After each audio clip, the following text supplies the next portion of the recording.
Sehingga kalau saya bilang ini tidak beralasan dan kayaknya bukan itu tujuan dari Denny Indrayana mengangkat isu ini. Tujuannya tentu saja untuk menimbulkan keriuhan, kegaduhan agar orang selalu mengingat nama Anies Baswedan. Karena tentu saja saat beliau nanti naik haji, ini tentu saja Pak Anies nggak akan bisa melakukan banyak manuver politik atau saya katakan bahwa tujuan dari Denny Indrayana tidak lain tidak bukan adalah menimbulkan sebuah keriuhan agar nama Anies Baswedan masih diperbincangkan dan orang-orang masih ingat kalau Mas Anies ini sudah dicapreskan oleh Koalisi Perubahan Persatuan.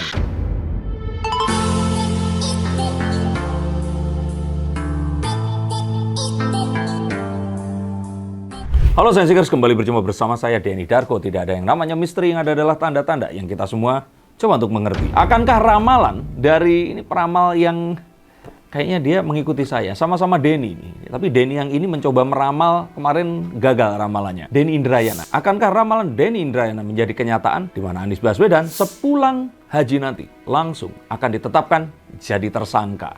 Kita akan lihat langsung menggunakan kartu-kartu saya. Denny Indrayana membuat kegaduhan dengan mengatakan bahwa ada satu dugaan kemungkinan bahwa Anies Baswedan akan ditetapkan menjadi tersangka berkaitan dengan kasus Formula E yang ya kita semua sudah tahu bisa saja ditimpakan kepadanya. Dan ini semua terus langsung menjadi sebuah polemik baru karena seperti yang kemarin dia juga sempat katakan membongkar, mencoba untuk menyampaikan khawatiran adanya sebuah dugaan rekayasa keputusan hukum untuk membuat pemilu di 2024 nanti ini menjadi sistem proporsional tertutup. Dan ternyata apa yang dikatakan tidak terjadi.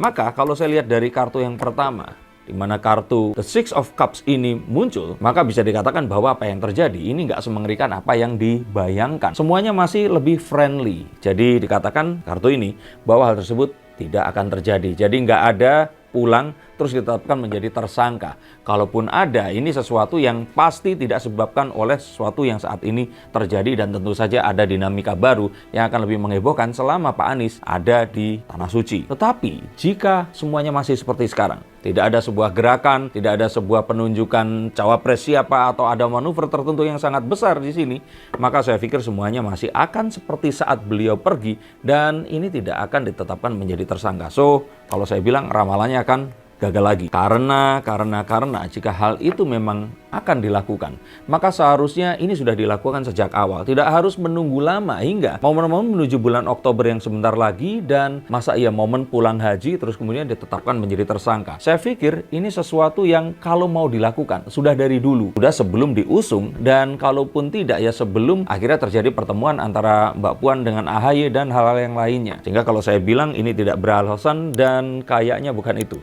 tujuan dari Denny Indrayana mengangkat isu ini. Dan ini jelas tujuannya tentu saja untuk menimbulkan keriuhan, kegaduhan agar orang selalu mengingat nama Anies Baswedan. Karena tentu saja saat beliau nanti naik haji untuk beberapa hari, mungkin saja 2 minggu pergi di sana dan pulangnya, ini tentu saja Pak Anies nggak akan bisa melakukan banyak manuver politik atau melakukan mungkin pertemuan-pertemuan, deklarasi, atau melakukan hal-hal ya langkah-langkah politik yang harus dilakukan untuk tujuan pemilu di tahun depan nanti. Dan jika memang tidak ada dan vakum, tentu saja namanya pasti akan merosot di dalam popularitas yang tentu saja akan berakibat kepada elektabilitas pencapresannya kelak. Maka saya katakan bahwa tujuan dari Denny Indrayana tidak lain tidak bukan adalah menimbulkan sebuah keriuhan agar nama Anies Baswedan masih diperbincangkan dan orang-orang masih ingat kalau Mas Anies ini sudah dicapreskan oleh Koalisi Perubahan Persatuan. Tapi apakah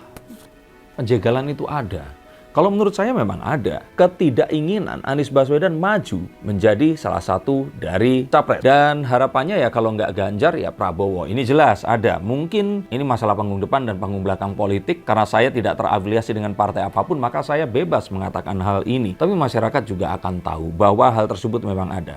Penghalangan untuk Anies Baswedan dan Koalisi Perubahan untuk memajukan calon presiden mereka. Dan sebenarnya ini sesuatu yang wajar, dipersilahkan dalam persaingan politik selama masih dalam koridor yang tidak melanggar hukum dan tata cara aturan yang akan dilindungi dalam pemilu di Indonesia. Dan apakah kasus lamanya Formula E ini memang sudah hilang? Kalau menurut saya sebenarnya ada, tetapi memang tidak bisa langsung dinyatakan menjadi tersangka karena banyak yang harus ditemukan. apakah barang bukti, ataukah pelaporan-pelaporan, atau hal-hal yang sifatnya belum pasti. Kartu Seven of Cups mengatakan bahwa apapun bisa terjadi, tapi untuk saat ini kita percaya bahwa pentersangkaan ini tadi tidak akan dilakukan dalam waktu dekat.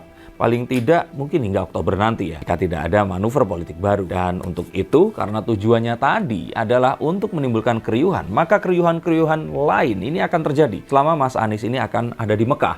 Akan banyak sekali pemberitaan, akan banyak sekali pembahasan tentang Anies Baswedan, dan memang ini tujuannya untuk awareness agar orang masih tahu, ingat, dan sadar bahwa Mas Anies ini running for president. Dan mengingat bahwa surveinya selalu ada di yang terendah, kalah dengan Mas Ganjar yang memang masih dalam kedudukannya sebagai Gubernur Jawa Tengah. Pak Prabowo yang kemarin juga waktu Indonesia lawan Argentina, beliau juga dikedepankan ini tadi juga. Kalau saya pikir ini memang harus dilakukan, dan agar ya semakin seru aja nih pertarungan perang bintang antara capres-capres yang akan berlaga nanti. Tapi apakah Pak Anies, Mas Anies ini akan lolos hingga ke Oktober nanti? Saya pikir beliau ini harus melalui perjuangan yang panjang, dan dia akan terus dihambat perjalanannya walaupun masih dalam koridor konstitusi. Dan bagaimana perlawanannya ini juga akan menentukan hambatannya akan seperti apa, karena pelurunya ini peluru-peluru yang sangat berpotensi untuk benar-benar menjatuhkan dan membuat ya dia ini tidak akan bisa mengajukan diri secara resmi maju ke badan pemilu untuk menjadi salah satu calon presiden. Dan jika ini memang terjadi, maka saya pikir ya hati-hati akan adanya kasus-kasus yang akan dinaikkan, itu perlu. Tetapi kalau sampai ditersangkakan, saya pikir belum sampai ke sana. Karena tentu saja pemerintah juga pasti tidak akan mau namanya jelek harus mengeluarkan senjata pamungkas untuk pihak tertentu ini tadi, kan pasti ingin kan agar bisa menang di pemilu dan agar nanti pertarungannya ini tetap bisa dikonten ke koalisi yang memang bisa meneruskan pembangunan dari Pak Jokowi tadi. Dan kalaupun ada penghambatan itu tadi atau penjegalan, ini masih akan dilakukan dari dalam, yaitu dengan cara menggoda iman politik para teman-teman koalisinya ini tadi. Dan sebenarnya itu yang terus akan dilakukan hingga titik akhir. Kalaupun ternyata sifat yang sekarang ini, kecuali ditemukan bukti yang memang benar-benar bisa, kalau saya pikir tidak akan terjadi kriminalisasi yang ditakutkan. Sehingga apapun tadi, jangan khawatir. Caranya masih akan tetap cara-cara yang sesuai dengan konstitusi. Cara-cara yang memang masih tidak melanggar undang-undang